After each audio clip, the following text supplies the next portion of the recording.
Kazeila sent us this olive tree, so we can show you the features and let you know our thoughts. Let's go ahead and open it, take it out of the box, and see what it looks like. All right, so here is the olive tree. You can see the olives are nice and big. The leaves are very nice.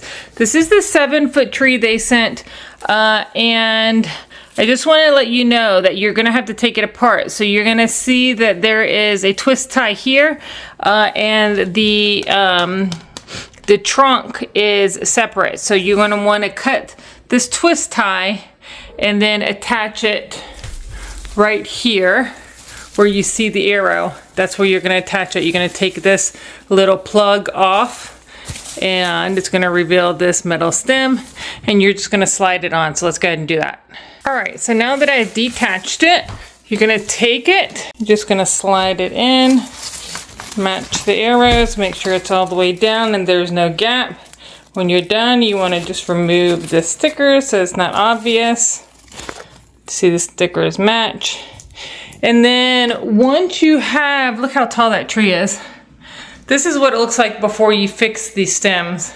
So once that's done, you want to fix the stems and stretch it all out. These are wired stems, so they're easily malleable. They're going to stay where you put them. The base of the olive tree is weighted, so that's nice. There is the olive tree. It is very tall. I'm 5'11", so you saw how tall it was.